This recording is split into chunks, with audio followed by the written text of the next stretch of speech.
नमस्कार, स्वागत है आप सबका नारद टीवी पर। दोस्तों, इस नश्वर संसार की सबसे बड़ी सच्चाई मौत ही तो है, जो बिना किसी से भेदभाव किए एक दिन सबको अपने साथ लेकर जाती है।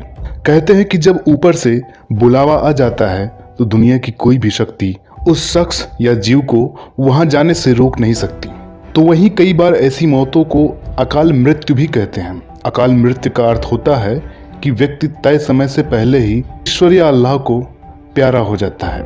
आज की इस वीडियो में शामिल किए जा रही शख्सियतें भी ठीक उसी समय चल बसी जब वे अपने शबाब पर चल रही थीं। तो आइए हम आपको रूबरू कराते हैं कुछ ऐसे ही फिल्मी सितारों से। हमारे इस लिस्ट में पहले नंबर पर हैं गुरुदत्त। दुनिया के सर्वकालिक महान फिल्मकारों में शुमार गुरुदत्त को जिस जिद और बेचैनी ने बनाया, उसने ही उनका सबसे ज्यादा नुकसान भी किया। जिंदगी के सफर में शोहरत तो मिली, पर साथ ही अधूरा प्यार, तन्हा जिंदगी और बेवक्त मौत भी मिली। गुरुदत्त बहुमुखी प्रतिभा के धनी थे। एक निर्देशक और एक अभिनेता, दोनों ही रूपों में गुरुदत्त को सफलता प्राप्त हुई, पर अपनी निजी जिंदगी में उन्हें तन्हाई के अलावा और कुछ भी नहीं मिला। उनकी निजी जिंदगी में प्यार की कमी थी, या कहें कि प्यार तो था, पर उनकी एक गलती के कारण सब कुछ बदल गया। दो नावों पर एक साथ सवार होने के कारण गुरुदत्त ने अपना जीवन दुखमयी बना लिया था। गुरुदत्त की जिंदगी का लव ट्रायंगल आज भी उनके चाहने वालों के लिए किसी रहस्य की तरह है। गुरुदत्त को पहली ही नजर में गीता दत्त से मोहब्बत हो गई। दोनों के बीच नजदीकियां इस कदर हो चुकी थीं कि वो एक दूसरे के बिना नहीं रह सकते थे। इसलिए उन्होंने शादी करने का फैसला लिया। गीता और गुरुदत्त फिल्मबाजी की शूटिंग के समय एक दूसरे के करीब आए थे और साल 1953 में दोनों ने शादी कर ली। शादी के बाद गुरुदत्त की फिल्में हिट होने लगी, जबकि गीता का करियर ढलान पर आ गया। गुरुदत्त का नाम धीरे धीरे हिंदी सिनेमा की दुनिया में सितारों की तरह चमक रहा था। इसी बीच उनकी जिंदगी में वहीदा आई। वहीदा को सितारा बनाने की जिम्मेदारी गुरुदत्त ने ले ली, लेकिन वहीदा को सितारा बनाते बनाते वो कब खुद गुरु के दिल का सितारा बन गई, ये शायद दोनों को पता ही नहीं चला। वहीदा और गुरुदत्त ने एक दूसरे को अपना दिल तो दिया, पर दुनिया के सामने अपने प्यार का इजहार करने से डरते रहे। सुर्खियों में दोनों के रिश्ते को लेकर खबरें चलती रहती थीं। इसी बीच गीता दत्त गुरुदत्त से खफा हो गई। इस बीच गुरुदत्त गीता और वहीदा में से किसी एक को चुनना नहीं चाहते थे। उन्होंने दो नाव में एक साथ सवार होने की कोशिश की। जिस रात के काले अंधेरों के आगोश में गुरुदत्त मौत की नींद सो गए थे, उस रात उन्होंने जमकर शराब पी थी। उतनी इन्होंने पहले कभी नहीं पी थी। गीता के साथ उनकी नोकझोंक हो गई थी। गीता ने उनकी बिटिया को उनके साथ कुछ वक्त बिताने के लिए भेजने से इनकार कर दिया था। गुरुदत्त अपनी पत्नी को बार बार फोन करते रहे कि वह उन्हें अपनी बेटी से मिलने दें, लेकिन गीता फोन नहीं उठा रही थी। हर फोन के साथ गुरुदत्त का गुस्सा बढ़ता ही जा रहा था। अंत में उन्होंने यह संकेत देते हुए कहा, बच्ची को भेज दो या फिर तुम मेरा मरा मुंह देखो। इसके बाद उन्होंने करीब 1 बजे खाना खाया और ऐसे सोए कि दोबारा नहीं उठे। 10 अक्टूबर साल 1964 को गुरुदत्त ने अपने कमरे में ही आत्महत्या कर ली। यह आत्महत्या उनकी तीसरी कोशिश थी। वहीदा रहमान गुरुदत्त की जिंदगी में होते हुए भी ना के बराबर थी, और उनकी पत्नी गीता के विश्वास को वो कभी नहीं पा सकते थे। इसलिए उन्होंने मौत को ही गले लगाना बेहतर समझा। हमारे इस लिस्ट में दूसरे नंबर पर हैं संजीव कुमार। 6 नवंबर 1985 को 47 साल की उम्र में दिल का दौरा पड़ने से इनका निधन हो गया था। संजीव ने अपने फिल्मी करियर में कई सुपरहिट फिल्मों में अभिनय किया। मौत के बाद संजीव की 10 फिल्में रिलीज हुई। संजीव ने सिर्फ इसलिए शादी नहीं की थी क्योंकि उन्हें हार्ट की बीमारी थी। उनके परिवार में ज्यादातर मेंबर की मौत लगभग 50 साल की उम्र में ही हुई थी। संजीव कुमार के बारे में कहा जाता है कि वह अपने जमाने की मशहूर अदाकारा हेमा मालिनी से बेहद प्यार करते थे, मगर धर्मेंद्र बीच में आ गए। उधर सिंगर सुलक्षणा पंडित एक्टर संजीव के प्यार में पागल थी, मगर संजीव ने सुलक्षणा के प्रपोजल को ठुकरा दिया था। 47 साल की उम्र में संजीव की मौत के बाद सुलक्षणा को भी अवसाद ने घेर लिया और उन्होंने भी आज तक शादी नहीं की। संजीव कुमार के परिवार में कोई भी पुरुष 50 साल से अधिक की उम्र तक नहीं जी पाया था। उन्हें भी यह टेंशन हमेशा बना रहता था। दरअसल उनके छोटे भाई नकुल का निधन हो गया था। इसके बाद नकुल से बड़ा भाई किशोर भी चल बसा। इसके बाद संजीव कुमार भी 47 साल की उम्र में चल बसे। संजीव कुमार की मौत के बाद उनकी तकरीबन 10 फिल्में रिलीज हुई। कुछ फिल्में अधूरी छूट गईं, जिनकी स्क्रिप्ट में अमूल चूल फेरबदल करके रिलीज किया गया था। 1993 में संजीव कुमार को आखिरी बार फिल्म प्रोफेसर की पड़ोसन में देखा गया था। हमारे लिस्ट में तीसरे नंबर पर हैं स्मिता पाटिल। आज भी जब कभी बॉलीवुड के संवेदनशील कलाकारों का जिक्र होता है तो उनमें स्मिता पाटिल का नाम बड़े ही सम्मान के साथ लिया जाता है।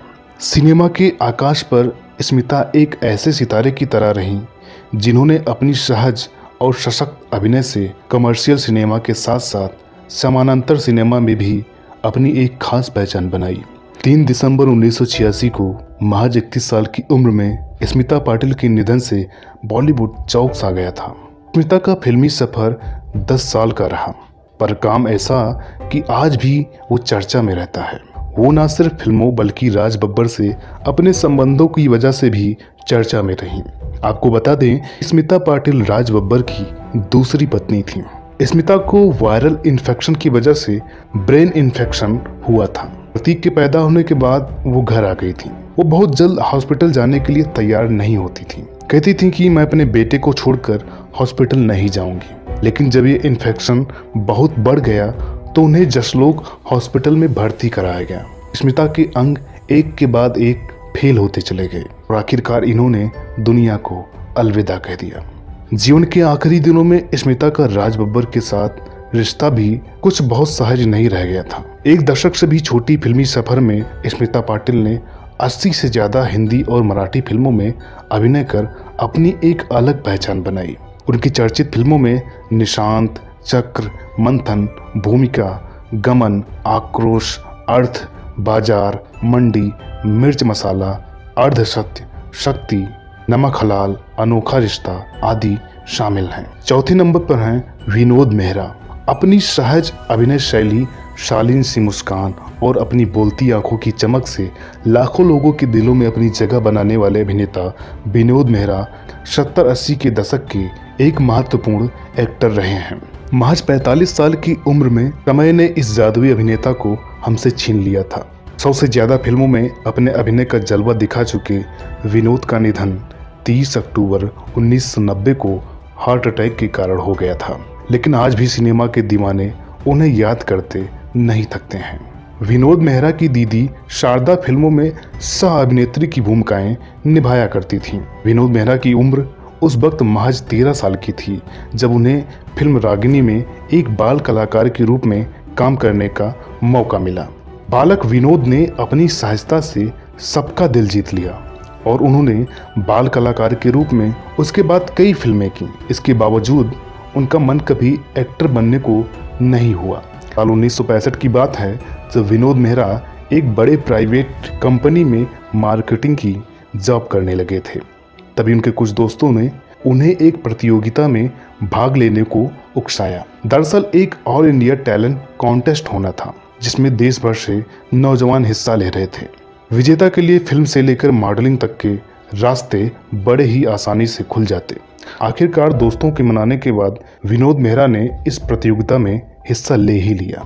एक से एक स्मार्ट, डैशिंग और हैंडसम नौजवानों के बीच विनोद ने बाजी मार ही ली थी, लेकिन फाइनल राउंड में उन्हें दूसरे स्थान से ही संतोष करना पड़ा। इस टैलेंट कॉन्टेस्ट के विजेता बने राजेश खन्ना, जो बाद में देश के पहले सुपरस्टार बने। विनोद दूसरे नंबर पर रहे। विनोद ने बाल कलाकार के बाद एक युवा अभिनेता के रूप में अपना बॉलीवुड सफर साल 1971 में आई फिल्म एक थी रीता से शुरू की। जैसा कि मैंने आपको पहले बताया कि उनकी दिलचस्पी हीरो बनने में नहीं थी, लेकिन एक बार उन्होंने अपने दोस्तों की बात मानी और एक रेस्तरां में जब उन्हें एक निर्माता निर्देशक ने फिल्म ऑफर की तो वो इस फिल्म से जुड़ गए।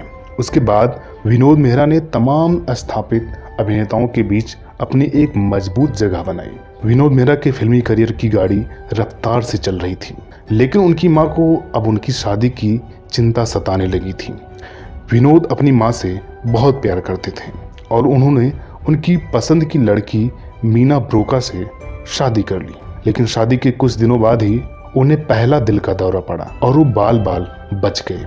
जल्द ही उनका दिल अपनी हीरोइन विद्या गोस्वामी पर आ गया। उन्होंने बिना पहली पत्नी को तलाक दिए बिंदिया से शादी कर ली, लेकिन पहली पत्नी ने बाद में उन्हें तलाक दे दिया। विनोद मेहरा और बिंदिया का रिश्ता ठीक ही चल रहा था कि एक दिन बिंदिया गोस्वामी ने डायरेक्टर जेपी दत्ता से शादी करने के लिए उन्हें तलाक दे दिया। बहरहाल विनोद मेहरा ने तीसरी शादी किरण से 1988 में की थी और इस शादी के 2 साल बाद ही उनकी डेथ हो गई। किरण के विनोद से तब 2 बच्चे भी थे, बेटा रोहन और बेटी सोनिया। ये दोनों बच्चे आज भी अभिनय की दुनिया में सक्रिय हैं। पर्दे पर विनोद मेहरा की जोड़ी सबसे ज्यादा मौसमी चटर्जी के साथ पसंद की गई और गुरुदेव उनकी आखिरी रिलीज फिल्म थी जो उनकी मौत के 3 साल बाद आई थी। विनोद मेहरा अमर प्रेम, अनुरोध, अनुराग, घर, स्वर्ग नरक, कुंवारा बाप, अमरदीप, नागिन आदि फिल्मों के लिए हमेशा याद किए जाते रहेंगे। और 5वें नंबर पर हैं दिव्या भारती। बॉलीवुड में दिव्या भारती जैसी शायद ही कोई हीरोइन रही हो जिसने करियर के पहले साल में ही 12 फिल्में की, जो कि जबरदस्त हिट हुई, लेकिन दूसरे साल ही मौत को गले लगाकर चली गई। इनका नाम आते ही ऐसी दीवानगी और 7 समुंदर याद आ जाता है। 25 फरवरी 1974 को जन्मी दिव्या आज अगर होती तो 45 साल की हो गई होती, लेकिन 19 साल की कम उम्र में ही वे चल बसी और मौत की वजह आज तक साफ नहीं हो पाई। दिव्या भारती ने 1992 में फिल्म विश्वात्मा से बॉलीवुड में डेब्यू किया। हालांकि इससे पहले वे कुछ तेलुगु फिल्में कर चुकी थी। विश्वात्मा में ही उन्हें गाना मिला 7 समंदर। इस गाने ने दिव्या को गजब की सफलता दिलाई। फिर इसी के बाद दिव्या ने लगातार 10 और हिंदी फिल्में की, जिसमें शोला और शबनम, दिल का क्या कसूर, जान से प्यारा, दीवाना, दिल आशना है, रंग आदि। दिव्या को दीवाना के लिए लक्ष्य new face of the year award भी मिला।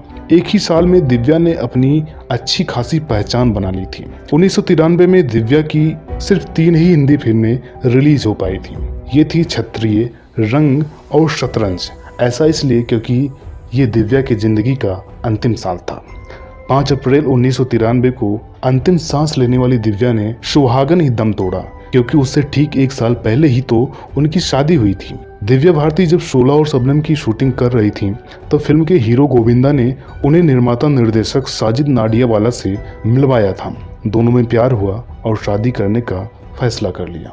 दिव्या ने इस्लाम धर्म कबूला और 10 मई 1992 को शादी कर ली।